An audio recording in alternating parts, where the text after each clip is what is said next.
And a happy Monday to everybody out there in television land. This is Wake Up Wenatchee Valley, 10th day of December, 2018. It's a Monday. Can't trust that day for whatever reason. I'm Dan Kuntz, your host, and a jam-packed program for you. It was a busy weekend around here. Lots of things to touch on. We got some coverage of the funeral yesterday up in Leavenworth. We'll talk about that when we get to the news. It was a good weekend for the Wenatchee Wild. They won both games against Penticton at home on Friday and up in Penticton on Saturday. We'll have that highlights of both games. When we get to sports, we have the weather forecast. We have the past report. Weather forecast is all over the board. It's kind of crazy. We'll get to that. It's going to take a little while, so show a little patience there. Also, we have the obscure holiday birthdays. Everyone is entitled to Mike Venati's opinion today in history. And my guest in the second half of this program is Beth Stipe, and I can't believe it took me this long to get Beth Stipe on the program. But she is on the program. She is Executive Director of the Community Foundation of North Central Washington. We'll catch up with Beth coming up in the back half of the program. Unfortunately, our cameras around the valley aren't going to do us a lot of good today. Sunrise isn't until 7:37, and we got some freezing fog and some low clouds out there. So we're gonna show you what we can show you, courtesy of Localtel's Sky-Fi high-speed wireless, and that is, I believe, the cross camera. I'm saying that because that little bump out there reminds me that that's up near the heights. I don't. That's just Wenatchee's down there somewhere. East Wenatchee's down there somewhere. That is freezing fog, and it's dark, and it's cloudy, and it's cool, and we had a little bit of snow yesterday. Not a lot, 0.11 inches of snow. We need to remind people that's measured up at Pangbourne Memorial Airport. That's where they have all of this official weather gear. So you may have gotten a little less snow, or maybe even a little bit more snow, depending on where you live. But up at Pangbourne, where they measure these things, 0.11 inches of snow on Sunday. A little bit more snow coming your way. That is a shot of, I want to say, the Waterville camera. Is that up there? That's Blag. Oh, wow, okay. I don't know why I said Waterville. That's Blag Mountain. That is above the Peshastin area looking down towards Leavenworth. You can't see Leavenworth. It's down there. And again, it is dark. We're still more than a half an hour from sunrise, so that camera is letting in as much light as it possibly can so you can see things. It's actually not that bright out, but that's a beautiful view from the top of Blag Mountain. It looks like they had a pretty good dose of snow, didn't they? I want to say that is the monitor camera. Am I correct, Kat? That is the monitor camera looking to the east. So you can see, start seeing the Wenatchee Valley in there. Orchards covered in snow. Again, letting in more light than is actually out there.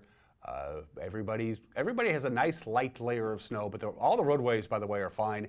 The main arterials are fine. The highways, for the most part, are no problems at all. The side streets around the Wenatchee and East Wenatchee area, you'll be able to get from point A to point B without any real difficulty at all. In fact, it's going to be melting away by the end of the day today. Those details are coming up. And finally, camera 4 is going to be a shot of Billy Goat. Wow. That camera is way above the clouds. You can see Mount Kalispell sticking out there, that little bump way off in the distance in the middle of your screen. You can make out Pateros, but you can't quite make out Brewster. Right there. Beautiful shot, incredible. That camera is over 7,000 feet in elevation. That is up there. All of these cameras courtesy of Localtel's Sky-Fi high-speed wireless internet. And at 4 minutes after the hour from the National Weather Service, your forecast looks like this. We had that weak system came in, give us a little bit of snow yesterday, kind of a quiet day today. And then a stronger storm system arrives tomorrow. That means heavy snow in the mountains, not so much here in the Wenatchee Valley. It's also going to get rather gusty. In fact, all week long, it's going to be unsettled weather. Nothing really happening at all today, just some patchy fog. It should burn off by noon. Sun will be coming out a little bit. And as you can see there with a high near 40, whatever snow we have here in the Wenatchee Valley proper ain't going to be sticking around very long. We are going to get a little bit of light snow, about a ½ inch of snow late overnight tonight into Tuesday, 31 for the overnight low. Look at the high today, 40. That's well above normal. We had 32 yesterday.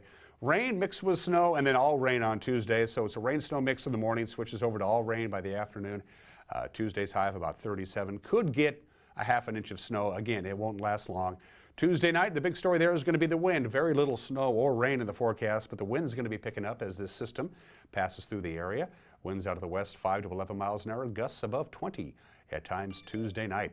Wednesday, lots of sunshine, 42 the high. That is very warm for this time of the year. That's 10 degrees above normal with some residual wind, by the way, on Wednesday afternoon.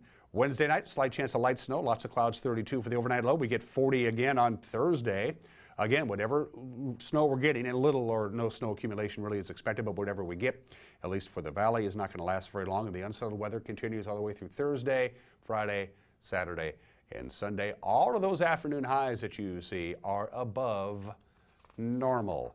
So there you go. That's your forecast for the week and spilling into the weekend. Now the mountain passes, boy, they got hammered with snow last night, and that continues to happen today. That's a live shot of I-90. Change required in all cars unless you have an all-wheel drive, and that's both directions.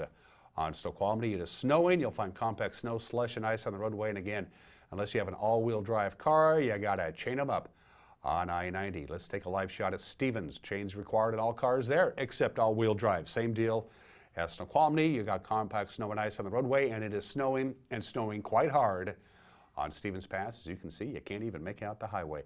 Blewett, considerably better. Snow, slush, and ice on the roadway. It is not snowing on Blewett Pass.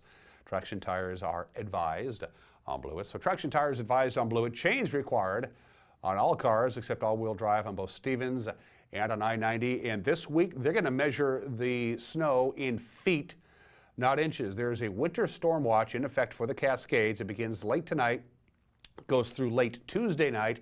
The magic number, 2,500 feet. 2,500 feet and above is the snow. It's 1 to 3 inches of snow expected on Monday. Monday night, 2 to 4 inches. Check it out Tuesday. 11 to 17 inches of snow in the mountain passes on Tuesday. That is not a typo. Tuesday night, more snow, 9 to 13 inches of snow Tuesday night. Wednesday, more snow. Wednesday night, more snow.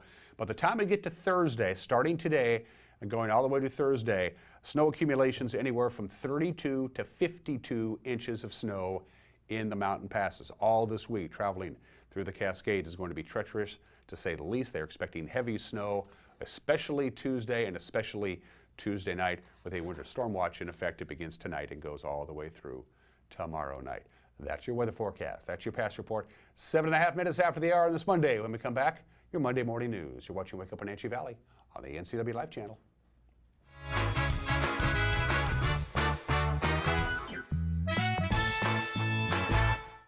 I came here to CVCH because one of my friends referred me. When I met Dr. Jocelyn, she was just amazing. She connected with my son, and it meant so much to me. He opens up so quickly because she just sits there and plays with him. It really is like going to see a friend. It's really great to walk into somewhere where you feel welcomed and you feel accepted and respected. It just feels like home. This is the NCW Life Community Calendar, brought to you by LocalTel. Las Posadas is this Saturday from 7 to 8 p.m. at the Numerica Performing Arts Center. This free event features music, a piñata, tamales and refreshments, and more. Holiday Teas at the Wells House is this Saturday and Sunday on the Wenatchee Valley College campus. Don your hats and gloves, bring friends, and take tea at this light luncheon. For more information and other community events, visit ncwlife.com.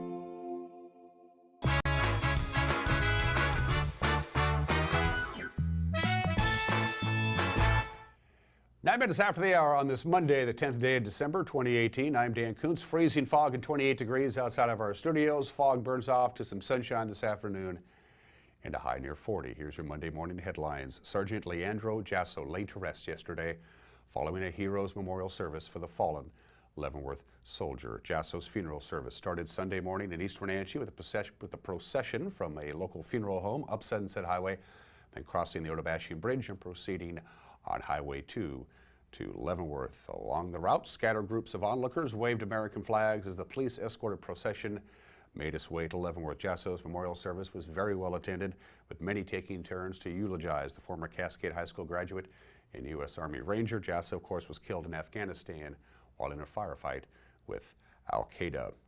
Well, Chelan County Sheriff's Deputy Jennifer Tyler has filed a $1 million legal claim against the county, alleging sheriff's staff retaliated against her for her successful lawsuit last March against the county.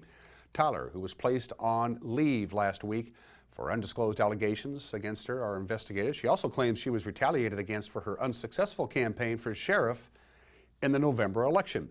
A copy of Tyler's claim was provided to news outlets by her attorney. Now, in March, Tyler was awarded more than $500,000 in a lawsuit that also claimed retaliation. Prior to that, she had been terminated by the Sheriff's Department only to be reinstated after an arbiter's ruling. In her new claim, Tyler alleges, among other things, that Sheriff Brian Burnett sent a department-wide email after the March ruling saying he disagreed with the verdict. This, she said, emboldened those who had discriminated against her and harassed her to resume that behavior. This according to the Wenatchee World. The claim further states that she was placed on paid leave pending 4 internal investigations in retaliation for suing the department, running for sheriff, and participating in union activities. Campus security back on the agenda for today's Wenatchee School Board meeting. Board members are set to take action on a request by Wenatchee Police Chief Steve Crown to return the high school resource officer's rifle to its locked safe inside the school building. Crown's request was heard at a school board work session last month. Superintendent Brian Flonis said he had ordered the gun removed as an, and I'm quoting now, administrative action based upon school board concerns, end quote. Board member Sunny Hemphill shared her concerns about the weapon at a school work session meeting last month. I think what we are talking about is the concept, the thing that happens emotionally when suddenly our community hears, oh, well, the school put a gun there. Great. And I wasn't part of that decision. I don't think any of us were. And I'm uncomfortable with this being an administrative decision with no discussion from our community. Yep. I'm not trying to be difficult or to disrespect the decision that has been made. I am saying, as an elected board member, I'm not comfortable with this. The board is slated to discuss the issue again at their Tuesday regular meeting, and Flonis says action will be taken. Chelan County Sheriff Brian Burnett talked about school security issues in a recent panel discussion on TVW. Burnett appeared on the program Inside Olympia as a member of the School Mass Shooting Working Group, which was created to make recommendations to the legislature on issues related to school security. Now, in their final report that was issued last week, that final report called for additional school resource officers, and that's something that Burnett supports.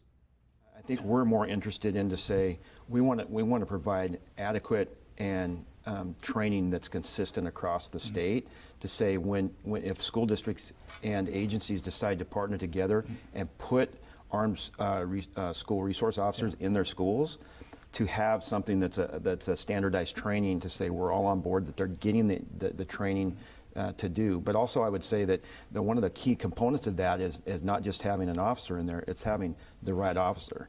You have to have someone that's a mindset and the heart set to be able to go in and work with the schools. As Vanessa, being a previous school teacher and in the junior high area, that takes a fit.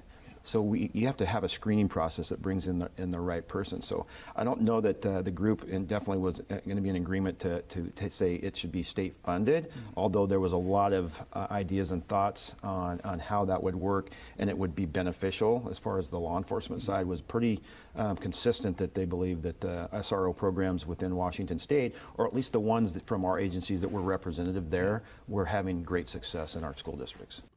Burnett was joined on the program by Vanessa Hernandez with the American Civil Liberties Union, who opposes school resource officers. We have concerns about investing our state resources and prioritizing the placement of additional police officers in schools. And there's a couple of reasons for that. The first is that, though school resource officers may have benefits to relationships between the law enforcement agencies and the school community, there isn't actually any evidence that they prevent or deter mass shootings. There was a recent study that came out of North Carolina just a couple of days ago after we submitted the minority report, where they actually tracked state funding for SROs and compared schools that had increased school police presence because they received state funding. And what they found was that there was no impact on school violence whatsoever. And the Nonpartisan Congressional Research Service has done 2 reviews of all of the literature on SROs, and both times concluded there's no empirical evidence that school police officers deter or prevent mass shooting. The work group recommendations also included creating a multi-stage threat assessment process and extreme risk protection orders. Recommendations also call for, and I'm quoting now, accessible and effective mental health services, end quote. The entire program can be viewed online at tvw.org. The final phase of the hiring of a new superintendent for the Wenatchee School District will include a community forum where predetermined questions will be asked of the finalists. The school board this week, on the advice of its hiring consultant, also decided to create a committee of 15 to 20 stakeholders who will meet the finalists for 2 hours and review feedback during the selection process. The group will include teachers, students, parents, and community members. They'll be picked by lottery from a list of interested people. The board hopes to hire a new superintendent by the middle of March. Current superintendent Brian Flonis is retiring next August after 19 years of running the district. Well, an investigation and a report of a man trying to pass a forged check at a Wenatchee bank in October led to the arrest Thursday of a suspect in numerous mail thefts and frauds. This is according to the Wenatchee Police Department. 56-year-old Frank R. Lara arrested at his home in East Wenatchee, where police said they found evidence of forgery, counterfeiting, mail theft, and other fraud. Also found a .44 Magnum revolver. Numerous law enforcement agencies participated in the arrest, and the items found are being examined for further charges in other jurisdictions. Wenatchee Police advises people to closely monitor your mail deliveries, especially, of course, this time of the year when gifts and checks and cash and presents and gift cards are often delivered to your home. Congratulations to Dalton Thomas. He's been named the 2019 Apple Citizen of the Year. Festival Administrator Darcy Christopherson and former Wenatchee Valley College Athletic Director Sandy Cooprider surprised Dalton with the award at the Oneonta Star Ranch Growers Christmas Party at the Wenatchee Golf and Country Club on Friday evening. The Apple Citizen of the Year award began in 1981 to honor the roots of the fruit industry and the leaders that make this, the Wenatchee Valley, the apple capital of the world. Dalton will be honored at the 100th Apple Blossom Festival at the All Service Club Luncheon on Wednesday, May 1st, and he will ride in the Stibble Growers Grand Parade on Saturday, May 4th of next year. And finally, on this Monday morning, gaining support from local businesses and wineries, 2 Manson High School students are setting up to tackle a growing issue in their community. We're talking about recycling glass. We lost community recycling during our junior year last spring, and both of our families are huge recyclers, so this was a big deal to us. And we also have a lot of friends that are in the business, like wine business and restaurant business around the area, so that impacted them too.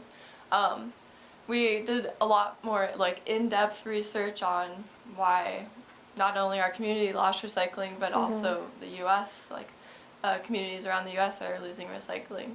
There's no money in recycling as of right now.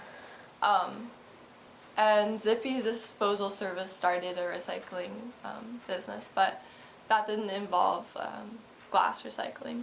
So we were kind of looking at what could we do, and we know that our valley has a lot of glass being distributed every day, so we decided to look into different ways we could recycle glass.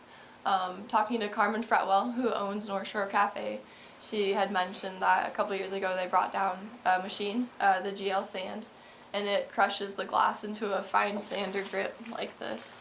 And then you can reuse that product in gardens. I don't know if you want to talk about that. Gardens, it goes into back into asphalt, and we thought this was cool. You could remelt it into more glass, so like you can make little glass things, projects, But we're going to be putting it into sandbags, and that's going to kind of be our main use for it right now.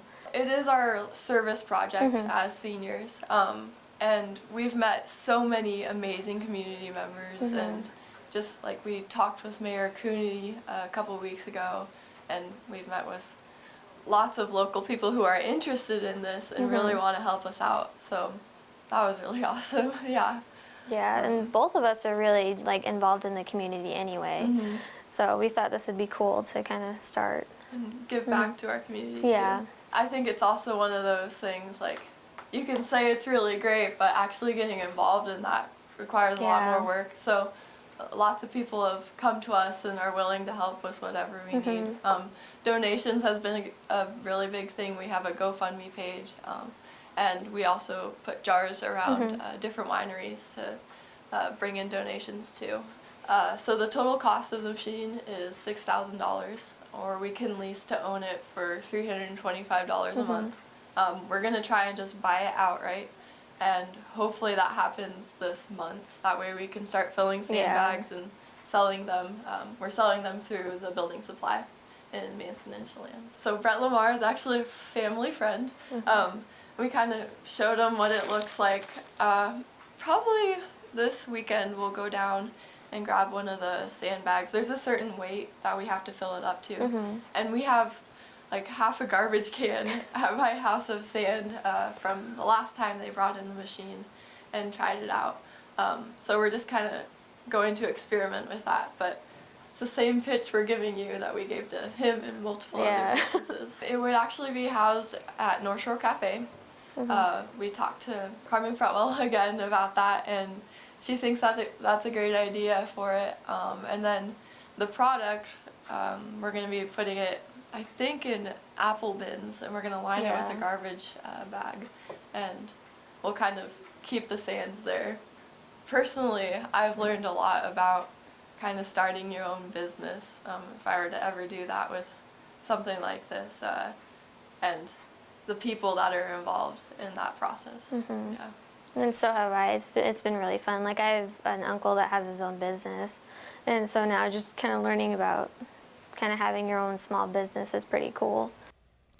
Good stuff from those two. And by the way, to donate to the project or to contact Megan or Devin, go to the Glass to Sand at Lake Chelan project. Go to GoFundMe.com and just type in Glass to Sand at Lake Chelan, and you'll find what you're looking for. 21 minutes after the hour on this Monday. Don't forget, the Les Schwab Community Toy Drive is in its final week to wrap the whole thing up this Saturday, December 15th, this Saturday, December 15th. So if you haven't picked up that new unwrapped toy for the less fortunate in our area, do so this week because you're running out of time. Pick up that new unwrapped toy, bring it to any of our sponsor locations, and we will make sure that the kids who want them and need them this holiday season get them. But this is the final week. We wrap it all up on this Saturday, the 15th, 22 minutes after the hour. Going to take a quick break. When we come back, sports. You're watching Wake Up Wenatchee Valley on the NCW Life channel.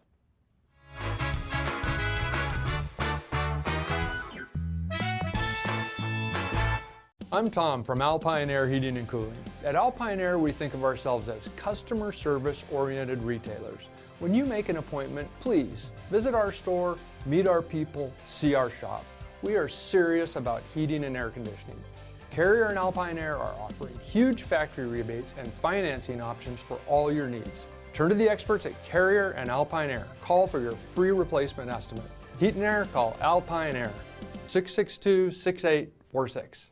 Make a purchase from a local business and you are supporting your community and your friends. Please stop by and share some holiday cheer with these local businesses. The Shirt Shop in Chelan. Shirts, sweatshirts, and more for the whole family. Have it customized while you wait. Located in the heart of downtown Chelan. Yoga Chelan. Move beyond the expected, promoting the health benefits of yoga through classes, events, and adventures. Yoga for everyone with Yoga Chelan. Happy holidays from your friends and neighbors.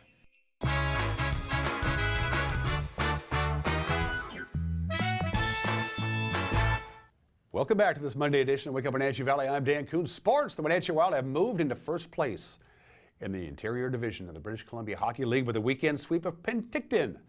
In a home-and-home series, it began Friday night. Of course, it was pink at the rink in support of the fight against cancer. At the Town Toyota Center, the V's jumped out to a 2-0 lead on a couple of first-period goals. It would remain that way until midway through the third period. And that's when Christophe Tellier would get the Wild on the board. Then Nathan Iannomi tied it nearly 4 minutes later. Then at the 15:23 mark, Matt Dorsey took the puck the length of the ice, skated past three defenders, stuffed it into the net for the lead, and a couple more empty netters after that. The final 5-2 with the call on the Wenatchee Wild Hockey Network, Arch Ecker. Head for a streaking Adams. Adams into the zone on the backhand, tosses it out in front, and back in front, shot, score! Christophe Tellier. Twisted away, held into the point by Modry. Shot, score! Nathan Iannone with a redirection. Jacob Modry took the shot from the right point, and Iannone in the high slot got a redirection on it. Gloved by Dorsey. Dorsey spins away from Sandelin and comes out through center with it. Dorsey cuts to his left, powers into the zone. Dorsey goes hard in front, shoots, he scores! Matt Dorsey goes end to end. Puck turned over, Gashevsky bangs it out to center. Iannoni's going to chase after it, but the V's get there first and then fired at the empty net and in. Matt Gashevsky. And Cook's going to launch it out through center, and here comes Adams with the empty net, and he shoots it off the outside of the net, and he got hooked on the way through. Rebound, it's put in. Either way, I think they're going to get the goal. Final handful of seconds will tick away. And this one's in the books. 5 unanswered goals. And the Wenatchee Wild have a season-high 7-game win streak.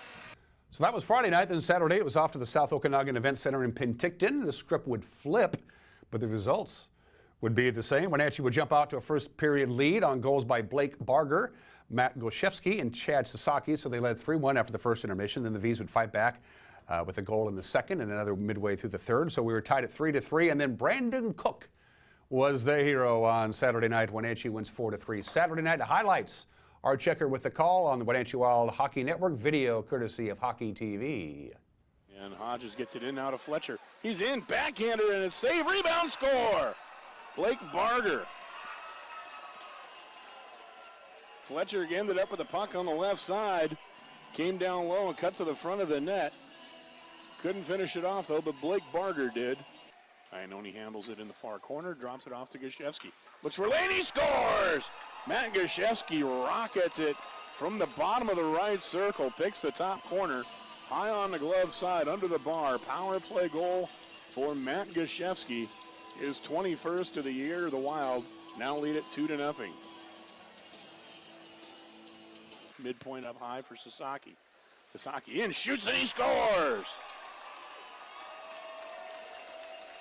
He was tipped in front. I don't know if it went off Iannoni or if it was off a Penticton stick. Sasaki's leading the drive-by, so apparently it went off of a V's defender, but another power play goal for the Wild, and they now lead it 3-0. Dished into the corner, and Gashevsky has it again. Throws it back to the point. Cook with a shot, and it's in! Oh, the shot from the left point. And Kenny Johnson was in front, and it went off his blade, slowed it down immensely, and just popped up and ever so slowly rolled over the shoulder of LaFontaine and fell in the net behind him. A seeing eye shot from Brandon Cook over at the left point. Moves it across for Niedermeyer. He's into the zone but can't get a shot. Poke checked and cleared by the Wild, and that's going to do it as the V's chase it down in their own end. Wenatchee completes the weekend sweep of the Penticton V's on the home-and-home series. Back-to-back regulation wins. And for the Wild, they now move into first place in the Interior Division. The Wild will be back home Friday. They got Salmon Arm coming to town. They'll drop the puck Friday at 7:05. Good weekend as well for the Eastern Washington Eagles. Sam McPherson, or is it Sam McPherson? Anyway, he scored in a 35-yard touchdown run with 26 seconds remaining. Eagles beat UC Davis 34-29 in the quarterfinals of the FCS playoffs. That means a semifinal matchup with number 7 Maine Saturday in Cheney at 11 a.m. The Wenatchee Panthers girls bowling team won the Tower Classic tournament over the weekend in Tacoma. Thanks, by the way, to Christanne Hankins for the photo. Wenatchee and Eastmont represented the Big Nine of the 14-team event. Panthers finished ahead of Black Hills High School for the championship behind third-place individual bowler Jessica Holbrook. She rolled a 198. Let's turn to the Les Schwab Prep scoreboard in boys basketball. First on Saturday, there are your scores. The Meade Panthers beat the Wenatchee Panthers. Eastmont traveled to Eisenhower, picked up the win. Cashmere all over Granger. Chelan victorious, and LaConner over Antioch. Girls side Saturday, Meade topped Wenatchee. Eastmont edging Ike. Chelan gouged Granger. LaSalle won a thriller, and Antioch struggled at LaConner. By the way, Friday on the Les Schwab Prep scoreboard, Ferris down to Wenatchee. Eastmont edging Meade. Cascade shot past Omak. Okanagan over Chelan. Cascade stopping Waterville Mansfield. Antioch traveled west and beat Mount Vernon Christian 51-44. Girls scoreboard from Friday. Ferris beat Wenatchee, and again it was televised right here on this very television station. Meade held Eastmont to under 20 with a 58-19 win. Cashmere cruising past Omak. Chelan no trouble with Okanagan. Waterville Mansfield victorious. Mount Vernon Christian beating Antioch. Coming up on the sports schedule this week, tomorrow night we got live wrestling. The Moses Lake Chiefs will take on the Eastmont Wildcats. Eric will be there to call the action at 7 o'clock. Thursday it's hockey night. with Penticton. And the Wild, the Pink at the Rink game, you can watch it in its entirety on Thursday. And then we have basketball Friday and Saturday. Davis at Wenatchee, girls and boys doubleheader at the Wenatchee Gymnasium at 5:30 with Eric Grandstrom. And then on Saturday, it's Grant Olson with the call with Moses Lake at Eastmont. Finally, the 12s will be in full force tonight at Century Link Field. Seahawks host the Minnesota Vikings. Monday Night Football kickoff is at 5:15. Vikings are 6-5-1. Seahawks are 7-5. And those are just some of the games that people are playing on this Monday, bottom of the hour. It's time for the obscure holiday of the day today. Today is Dewey Decimal System Day, named after Melville Dewey, the guy who invented the Dewey Decimal System. If you have a library, you got to make them organized, and he was. It goes all the way back to 1876. And of course, for libraries, it organizes materials by fields, and then there's smaller fields and smaller fields yet. It's the only way to find a book. By the way, the Dewey Decimal System is based on the metric system, and only 3 countries in the world don't use the metric system, and we're one of them. Oh well, let's do today in history at 31 minutes after the hour. Happy birthday, Mississippi! Mississippi became the 20th state in the Union on this date, December 10th, 1817, so Mississippi is 201 years old today. It's the Magnolia State. Mississippi was the last dry state. Alcohol was prohibited statewide in Mississippi until 1966. Mississippi was the last state to ratify the 13th Amendment. They were the last state to ratify the 19th Amendment, and maybe this might say something a little about Mississippi. Mississippi and West Virginia are the only 2 states that have lost population in the last 10 years. Happy birthday, Mississippi. December 10th, 1968. Check that out. 300 million yen stolen. 4 bank employees had about, in US dollars, it was close to $1 million US dollars. It was 300 million yen. In the trunk of a car, it was for the big Toshiba company Christmas party, and they had all the bonuses in cash in metal boxes in the trunk of the car. The 4 of them were pulled over by a Japanese police officer on a motorcycle, said, "Hey, your branch manager's house was just blown up, and we got a tip that there's dynamite in this car right now. There's a bomb. You got to get out of it." So they got out of it, and he climbed underneath the van, underneath the car, this police officer did, and he goes, "There's a bomb. Get out of the way. I'm going to get in the car and drive it out of here." And he got in the car and drove it out of there. He wasn't a cop. They got away with it. It's never been solved. The statute of limitations has expired. Nobody has ever stepped forward. The biggest unsolved heist in Japan history happened on this date 50 years ago today. And finally, birthdays. At 32 after the hour, we have Susan Day, Bobby Flay, and Sultan. Susan Day, the American. There's Bobby Flay. Yay! I like watching Bobby on TV. He's an American chef. He's an author. There's Susan Day, of course. Lori Partridge on the Partridge Family. And then, of course, she was in LA Law for quite some time. Susan Day is 66, by the way, fully retired. You saw Bobby Flay. He's not fully retired. Bobby Flay is 54 years old today. And who's Sultan Kosin? He's the tallest living person on the planet. He's 8 feet 3 inches tall. There he is, 8 feet 3 inches tall. Sultan Kosin, the Turkish farmer, is 36 years old today. Everyone is entitled to Mike Manai's opinion. And then when we come back, Beth Stipe, the executive director of the Community Foundation of North Central Washington. You're watching Wake Up Wenatchee Valley, live this morning from Studio 3 in downtown Wenatchee on the NCW Life channel.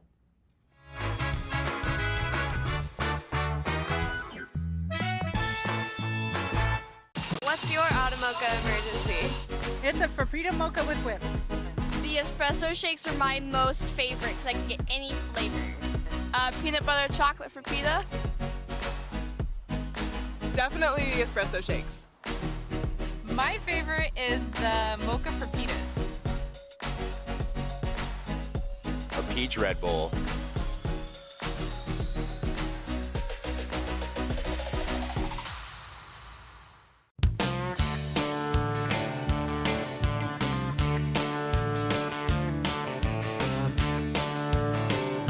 Bob's Burgers and Brew in Wenatchee. Only the best.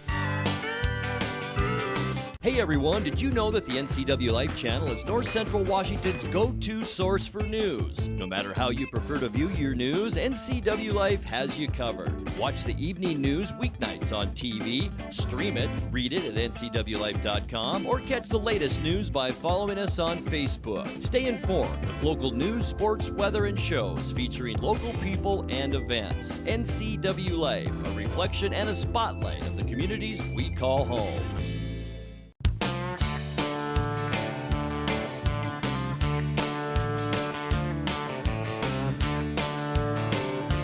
Bob's Burgers and Brew in Wenatchee. Only the best.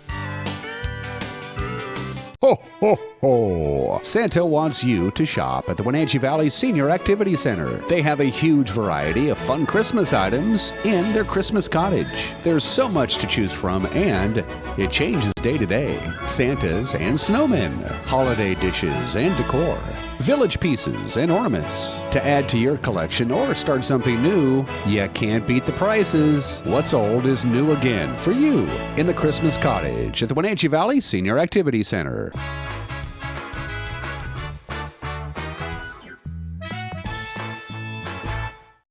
Hey, this is Mike Mad Dog Magnotti, and everybody is entitled to my opinion. Again, I've been thinking about this issue of Christian men not wanting to be alone with any woman not his wife. Well, think about it. Can we just realize how disrespectful this is to all women, that this kind of thinking is? I mean, do these guys really think that there's some woman out there or any woman out there is ready to prey on them just for the heck of it? And even if such women did exist, can't you behave yourself? And by the way, if you run into my wife in an elevator, don't worry, she's safe. I mean, why should she even think about hamburger when she got steak at home? This is Mike Mad Dog Magnotti, and that's my opinion.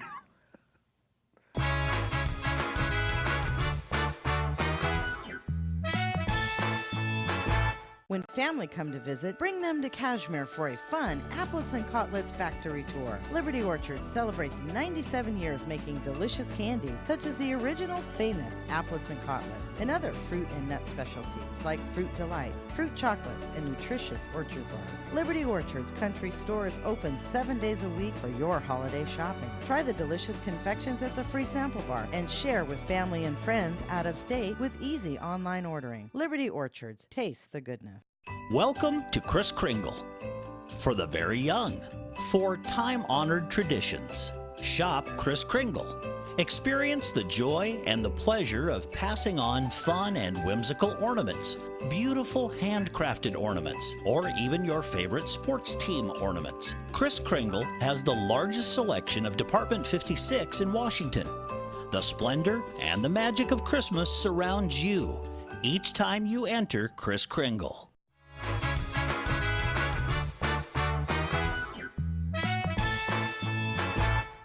And we are back here on Wake Up Wenatchee Valley. I'm Dan Kuntz, your host. My guest today has been the Executive Director of the Community Foundation of North Central Washington for the last 15 years.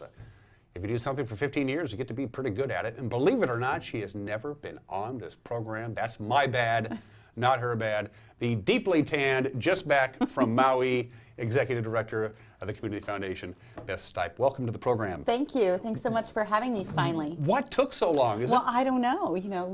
Girl has to wait for an invitation. I guess. I thought for sure. I don't know. I feel bad. Don't feel bad. I feel bad. I thought, do I have bad personal hygiene? Is Beth mad at me? I don't know what happened. Anyway, finally, and we got to make you a regular guest on the show. Yeah, there's lots of fun things that happen at the Community Foundation and throughout North Central Washington that we're involved with. So we'd love to share that with you and your viewers. Thank you. And you're busy year-round, but you're really busy this time of the year for a good reason. Yeah, so year-end we have our Give NCW campaign. We just finished our Give Metau campaign at the end of October. And then we that was also about $250,000 you raised. It was Yeah. almost $300,000, wow. So that was pretty impressive. And we're hoping that the Give NCW campaign will do also as well for the nonprofits that are on that catalog by the end of this year. And then we also have lots of year-end giving where people are generously doing their year-end gifts and setting up funds at the foundation and getting ready to launch scholarships. So that happens on January 1st, and usually we have about 2,000 scholarship applications that come in by March. So that's a big project that we do. And then there are all sorts of other things that are happening along the way, planning for next year and those type of things. Well, since Beth is making her very first ever appearance on this program, Community Foundation, North Central Washington 101. Give us a basic overview of your organization, what it is that you do. So the Community Foundation was started in 1986, and it's basically a foundation that supports charitable giving throughout North Central Washington, so Chelan, Douglas, and Okanagan counties. And we manage about $85 million in charitable assets, and those assets have come because of generous people in this community. I always love to tell people that there's no government funding in this, and you don't have to be Bill Gates. These are gifts that have come from people people who have been teachers, who have owned businesses, who have been orchardists, and they just care about this place and they want to see it to be even better in the future. So they do that in a variety of different ways, but we give scholarships, we give grants to churches and nonprofit organizations. We have competitive grant making programs like our Give NCW and our Methow Valley grant cycles. We also do a Stronger Schools grant cycle, which supports K through 12 education throughout North Central Washington. So there's just all sorts of fun things that happen during the course of the year. We also have a pretty robust capacity building program where we're able to bring in really great trainers and give nonprofit executives and staff people and all of the great volunteers who sit on boards throughout this region an opportunity to learn a little bit more about how they can do better at their organizations and fulfill their missions.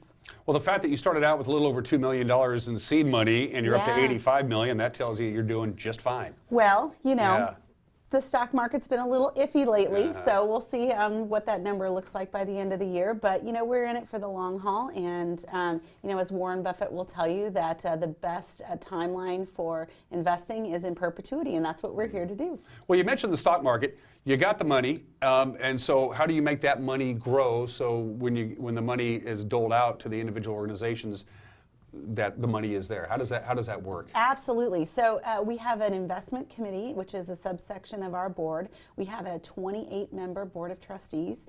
They're all local volunteers, which is great, and they're all very highly skilled. So we're very fortunate that our board is a really strong leadership board.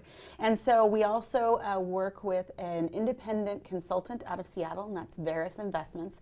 And basically they come in and they help us to hire and fire managers within a very conservative portfolio of 60% equities and 40% fixed assets. So within that portfolio, we'll have between 8 and 12 different managers in different classes of investments. So people who donate to the Community Foundation, the money's not going to just disappear. It's pretty solid. Yeah, and you know, there's actually a state law called the Uniform Prudent Management of Institutional Funds Act. And that act governs basically organizations like ours that invest in endowed funds for the perpetual charitable uses that the donors have set them up for. And there are two sides of that act. The first side is, of course, the prudent investing side. So, you know, we're not going to Vegas and we're not going to go, you know, to buy some swampland in Arizona. Beth does not drive a Jaguar. No. Yeah, no. And then on the other side is the spending side. And there's a 7-factor test that we as an organization and our board of trustees goes through to determine how much money comes out of those funds on an annual basis that goes back out into the communities and for the purposes that those donors set them up to do. And at this point, it's a 5% 3-year rolling average of the balance of the fund that goes back out into the for the causes and for the organizations that the donors set it up to do. What's the hardest part? Is it getting the money into the coffers or doling it out to the people and the organizations that need it? You know, I think that grant making is a very challenging part of the job because there are always more needs than you have funds available for, and so having to make those selections is a really difficult task. And certainly that falls on our trustees. And when we have our competitive grant making programs, we spend a lot of time going out and visiting with organizations. We don't just make a decision based on something that comes in on a piece of paper.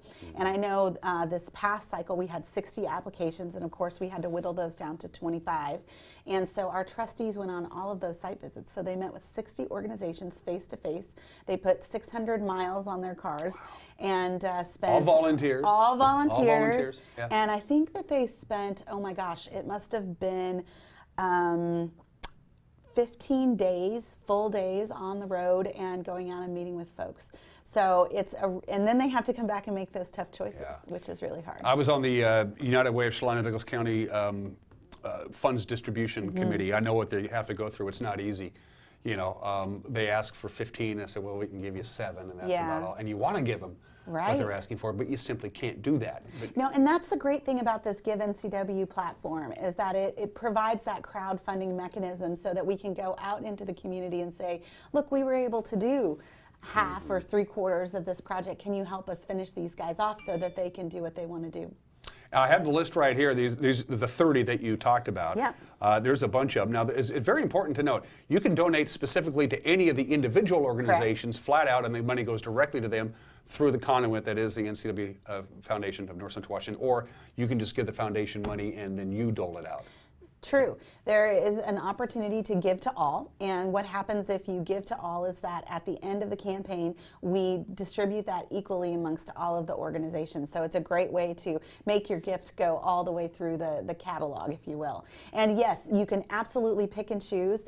We have several families that are doing this together, and they're giving their kids maybe $50 and saying, spend it on the catalog. And oftentimes we hear that the kids come back and say, well, I need another 10 or 20 because there's a couple more that I want to do. So they're learning how to be grant makers as well, which is a really fun thing. We also have Washington Elementary School, where the 5th grade goes through the catalog and they select 5 or 6 of the organizations, and then they do a penny drive in the school, and they create these cute little boxes that they set up in the front of the school, and kids bring their change from home, and then at the end of their school, right before they're getting out for Christmas break, they do a big presentation and give the boxes to the organizations that were selected. And so that's a really fun project as well that happens with the Give NCW. And they add up. Pennies will add up. They Everything adds do, up. absolutely. And that's the other great thing is, this is specifically designed for everyone to be able to give. And it's a $10 minimum contribution. All the credit card fees are paid for by generous donors at the foundation, our partners in giving, who step up and use their gift to ensure that every dollar of the Give campaign goes directly to those organizations that you choose. Because that's what people always ask, what's your overhead? They do, If I give you absolutely. $100, how much of that $100 is going to salary and credit card fees and stationery and rent or whatever? Right? And in this case, it's 100% that goes. Your $100 goes directly to those organizations that you choose. Let me give you an example. Campfire of North Central Washington. We love Campfire of North Central Washington, one of my favorite organizations. They're asking for $15,000 during this season. So far, they got $5,300 raised. What happens if they get to that $15,000 goal and yet still more money comes in and they want to do it specifically to Campfire? Is that still cool? Absolutely. Or how does that? It is, with the technology, it's a little difficult because once an organization is funded at their fully funded level, the mechanism won't allow you to give, but we always, if someone is fully funded, put a direct link to their website so that you can give directly to that organization. Or we have had some people call and say, I'd really like to give to this organization, they're fully funded, can I send you a check? And if they send us a check, we'll pass it directly through to that organization. What is the importance of having your organization as the conduit? I mean, Alethea Writing Center, it's alphabetical, so they're first on my list. Yes. Why would you give it to to give to Alethea where they could just give it right to Alethea? What's the importance of having the Community Foundation as the go-between, the middle of the hourglass? So well, again, because we have this we're doing a lot of marketing around this, so we have some really fun things that happen during the course of the Give NCW campaign to encourage people to check out the catalog, and maybe they'll see an organization that they didn't know existed. And that's also part of this, is to help the community see that there are all of these great little projects out there that maybe you didn't know existed. And we all know about Alethea, sure, but maybe there are some folks out there that don't know that they provide these wonderful opportunities for folks that have some physical disabilities and developmental disabilities to ride horses and to gain their strength back and their confidence, and that's a very cool thing. But so we have every Monday, if you Fun Day Mondays, Fun Day Mondays, Right. if every Monday, if you give on the catalog, your name is entered into a drawing to win $500 that you can give on the catalog. So we love Fun Day Mondays, and it's really a great thing to select someone on the Fun Day Monday and call them up, and we've had several people say, I told my girlfriend I was going to win. And then they come back on the catalog and they give their money, and sometimes they'll spread it around, and sometimes they are very dedicated to their one organization Sure. that they really love. So those are always fun things as well. And then we have some really wonderful business partners. So I think next week is Cafe Mela Week, and so anyone who donates during that week will be entered to win a $25 gift card from Cafe Mela. And then the following week is Firehouse Pet Week. Okay. And so they're going to do the same thing. So they're going to provide a gift card, and so anyone who donates during that week will be entered into a drawing to win. Your offices are in downtown Wenatchee, but of Correct. course, as you mentioned before, your footprint is Chelan, Douglas, and Okanagan counties. Does Douglas and Okanagan sometimes get lost in this shuffle? I mean, you just raised close to $300,000 for the Medhow area. Is that sometimes a misnomer because your offices are in downtown Wenatchee, or You know, people I- don't really understand it's the Community Foundation of North Central Washington? I think that's one of the other great things about the catalog is it showcases some of these organizations from outside of Chelan County proper, if you will. So we also have Upper Valley, Leavenworth organizations like Upper Valley Mend, Okanagan County. This time we have the Okanagan County Community Action Council, which is doing a great project. And also we've funded lots of projects up in Okanagan County. And last year we went all the way up to Oroville. This year it was Tenasket. And so there are really great projects throughout the region. And I would say that it's a wonderful thing to expose all of our folks, because there are great needs outside of Chelan County.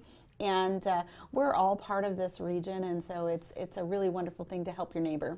I don't want to spotlight any specific organization. I have the catalog up here, the online catalog, which, by the way, is the way to go. Some of these organizations you've known for forever. They've been around forever. They do great work. Some of these I've never actually even heard of. Right?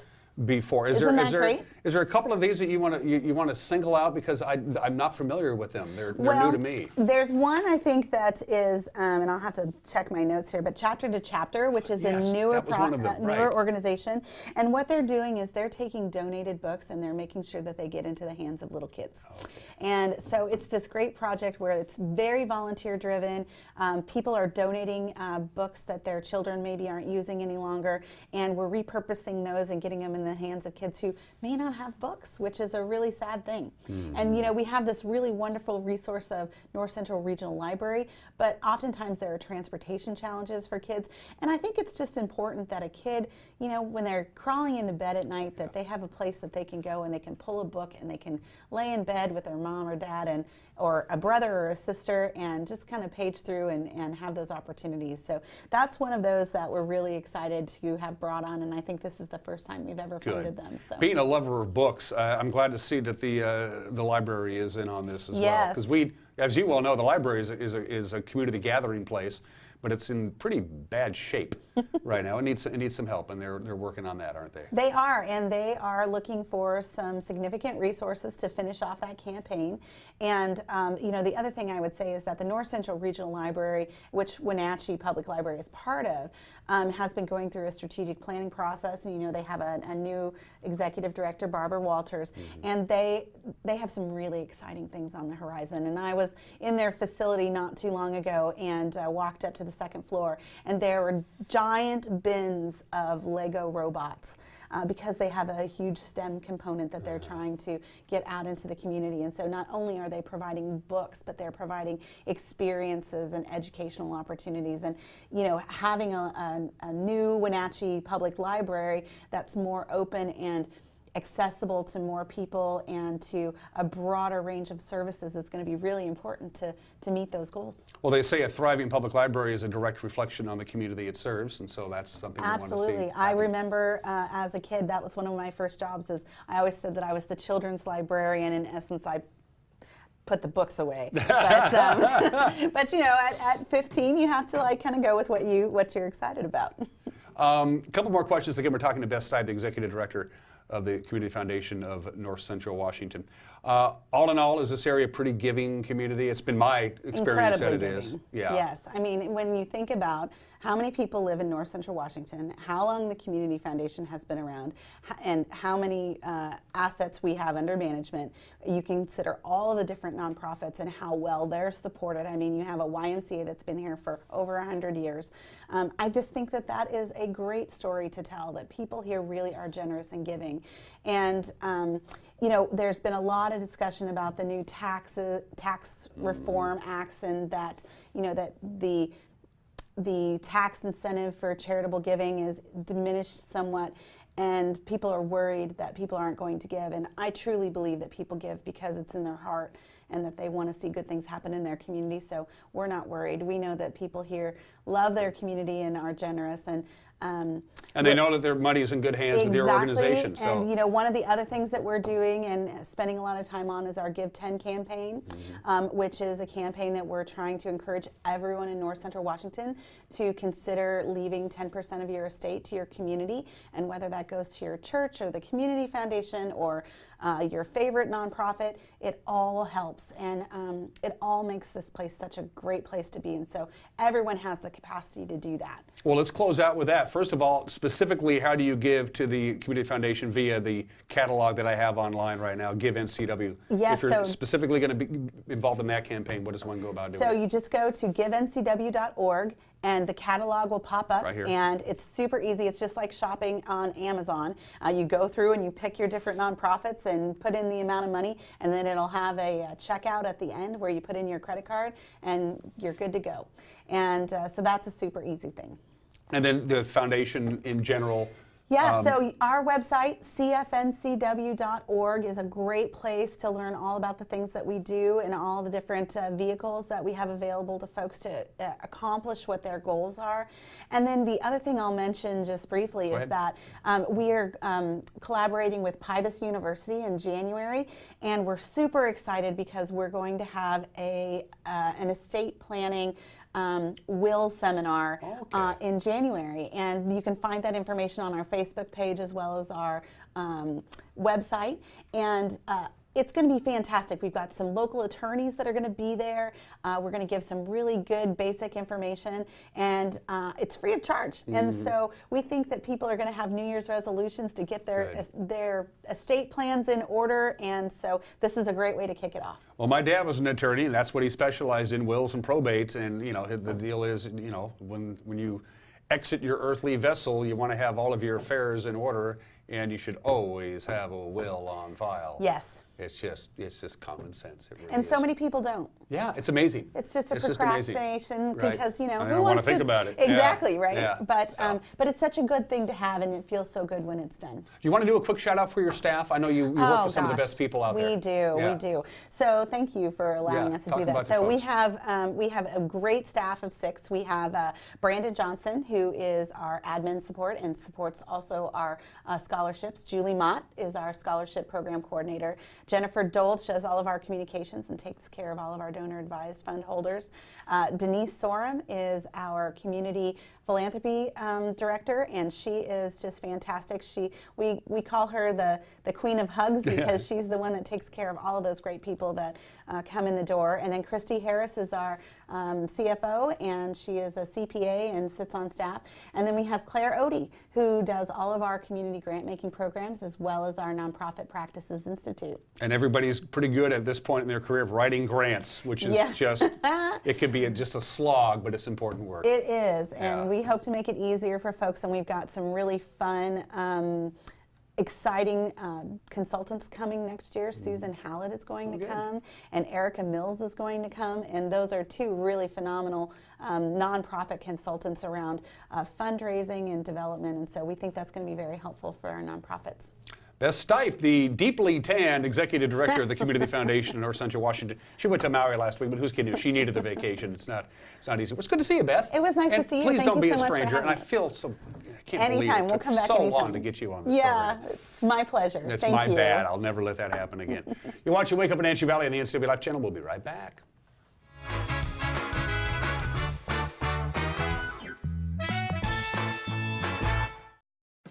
Find it all at Wenatchee Valley Mall. There's something for all ages at Wenatchee Valley Mall.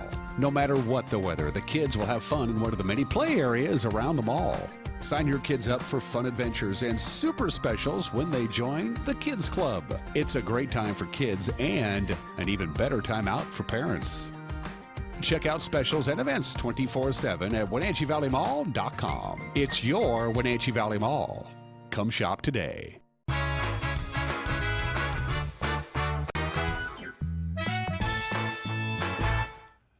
And back out of here, live from Studio 4 in downtown Wenatchee. Before we send you out your door to start your Monday and your work week, one more look at the forecast. Pretty quiet today, nothing really got going on, and then things change on Tuesday and Tuesday night. Not a lot of snow, a half inch there, half inch there. It's not going to last. All of these afternoon highs that you see, 40, 37, 42, 40, 40, all above normal. Our afternoon high for this time of the year, mid-December, is about 32 degrees. So yeah, we are going to get some light snow, especially Tuesday and Tuesday night. It's not going to stick around very long. Heavy, heavy snow in the Cascades all week long. Heads up. Have a great Monday. We'll see you tomorrow. Bye-bye.